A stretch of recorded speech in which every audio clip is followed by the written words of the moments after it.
Hi guys, எல்லாருக்கும் வணக்கங்க. Welcome to Uma Sundar creations. ரொம்ப நாளாக எல்லோரும் என்கிட்ட கேட்டுட்டு இருந்த டயட் வீடியோ தாங்க. இந்த டயட் வீடியோ போடுறதுக்கு கொஞ்சம் நாள் ஆனதுக்கு மன்னிச்சிடுங்க. உங்களுக்கு பிடிச்ச மாதிரி இருக்கணும், அதில் வெயிட் லாஸ் ஆகணும் அப்படின்றதுக்காக தான் பார்த்து எடுக்க லேட் ஆகிடுச்சு. வாங்க வீடியோக்குள்ளே போயிடலாம். இது டே 1. வெயிட்டெல்லாம் இப்போ எதுவும் செக் பண்ண வேணாம். மார்னிங் எழுந்திரிச்சோன்னே என்னால் காஃபி குடிக்காமல் இருக்க முடியாது, ஒரே கிரேவிங்காக இருக்குது அப்படின்னு சொல்கிறீங்க இல்லைங்களா? அதனால் காஃபி குடிக்கலாம்.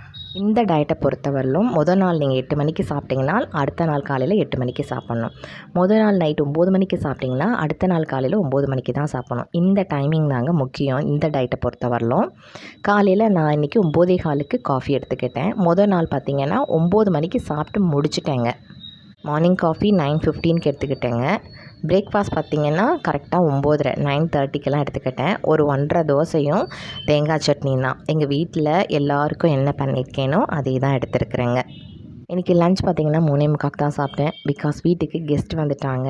இன்றைக்கி பாயாசம் வடை மட்டும்தான் செய்யலை. அவியல், புதினா துவையல், சாம்பார், கத்திரிக்காய் முருங்கைக்காய் போட்டு புளிக்கரைசல் ஊற்றாமல் சாம்பார், ரசம், அப்பளம் இதெல்லாம் செஞ்சு அவங்க சாப்பிட்டுட்டு வந்ததே அவங்க 2:30க்கு தான் வந்தாங்க. ஸோ சாப்பிட்டு அவங்க கிளம்பி போனதுக்கப்புறமா தான் இன்றைக்கி நாங்கள் சாப்பிட்டோம். அதனால தான் லேட் ஆகிடுச்சு. உங்களுக்கு என்ன பிடிக்குமோ எல்லாமே சாப்பிடுங்க, அவ்வளோதான். வேறு ஒன்றுமே இல்லை. கரெக்டாக டைம் மட்டும் ஃபாலோ பண்ணுங்கள். நைட்டு டைமும் மார்னிங் பிரேக்ஃபாஸ்ட் டைமும் தான் நமக்கு மெயின். ஈவினிங் ஒரு 5:45 இருக்குங்க. காஃபி எடுத்துக்கிட்டேன். அதுக்கப்புறம் நைட்டு வந்து பார்த்திங்கன்னா எங்களுக்கு வெளியில் ஒரு ஃபங்க்ஷன் இருந்தது. ஸோ அதனால் நைட் டின்னர் நாங்கள் முடிச்சுக்கிட்டோம். நான் நைட் ஃபங்க்ஷனில் போய் ஒரு 9:45 9:50 இருக்குங்க சாப்பிட உட்காரும்போது. அதுக்கப்புறம் மார்னிங் பிரேக்ஃபாஸ்ட் பார்த்திங்கன்னா 10 மணிக்கு மேலே தான் நான் எடுத்துக்கிட்டேன். நைட் 10 மணிக்கு சாப்பிட்டிங்கன்னா அடுத்த நாள் காலையில் 10 மணிக்கு தான் காஃபியும் குடிக்கணும். அது நம்மளோட இஷ்டம். நேராக பிரேக்ஃபாஸ்ட் சாப்பிட்றதா இருந்தாலும் சாப்பிட்டுக்கலாம். சாப்பிட்டுட்டு கூட நீங்கள் காஃபி எடுத்துக்கலாம். மார்னிங் எனக்கு காஃபி போட்டுட்ருக்கேங்க. நான் காஃபி குடிக்கும்போது மணி 10:15 இருக்குங்க. நான் வந்து எடுக்க முடியல வீடியோ, ஆக்சுவலாக மறந்துட்டேன், அதுதான் உண்மை. இப்போ தான் நமக்கு ரெகுலராக நம்ம ஆரம்பிச்சிருக்கோம் டயட் வீடியோ.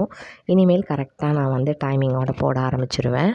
ஆக்சுவலாக மார்ச் ஃபஸ்ட் வீக்கே போகணுன்னு நினச்சேன். சரி 8ஆந்தேதி குலதெய்வம் கோயிலுக்கு போக வேண்டியது இருக்குது. ஊடால பிரேக் ஆகும். ஏன்னா அங்கே நெட்ஒர்க் வேறு சரியாக இருக்காது. சரி போயிட்டு போகலான்னு நினச்சேன். அடுத்த நாள் கெஸ்ட்டு வந்துட்டாங்க. அதுக்கு அடுத்த 2 நாள் அத்தை மாமாவுக்கு உடம்பு சரியில்லைங்க. அதனால தான் கொஞ்சம் அப்படியே டிலே ஆகிட்டே போயிடுச்சு. ஃபஸ்ட்டு நான் டயட் ஸ்டார்ட் பண்ணும்போது 2 மீல் மட்டும் நம்ம எடுத்துக்கிட்டோம். இருக்கிறத சாப்பிட்டா வெயிட் கம்மியாகுமா, நம்ம ஹெல்த்தியாக இருக்கோமா அப்படின்னு செக் பண்ணோம். அதே மாதிரி 3 மீல் எடுத்தோம். காஃபியும் சேர்த்து குடிக்கலாம், வெயிட் லாஸ் ஆகுதா இல்லையான்னு பார்க்கலாம் அப்படின்றதுக்கு தான் இவ்வளோ நாள் ஆகிடுச்சுங்க. இன்றைக்கி மார்னிங் பிரேக்ஃபாஸ்ட் பார்த்திங்கன்னா பழைய சாதம் தான். வீட்டில் எல்லாருக்குமே அதாங்க.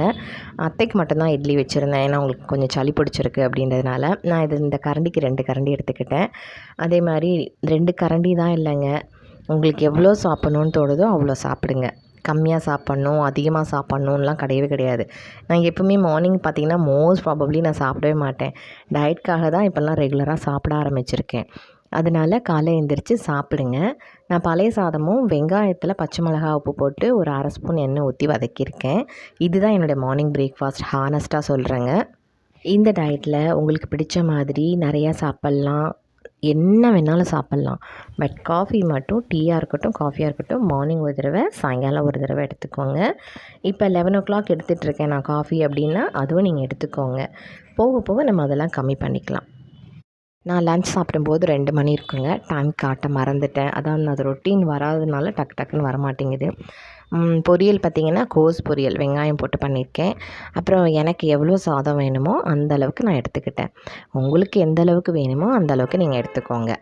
இது வீட்டில் உரைய வச்ச தயிருங்க. கடைசியாக நான் கொஞ்சம் போல் குடிச்சிக்குவேன், மோராக அடித்து குடிச்சிக்குவேன்.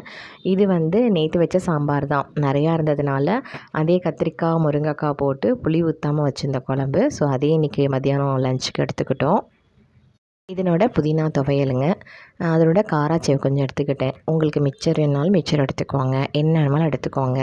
சாப்பிட்டு முடிச்சுட்டு நான் எனக்கு ஸ்வீட் சாப்பிட்ற பழக்கம் இருக்குது அப்படின்னா தாராளமாக சாப்பிடுங்க.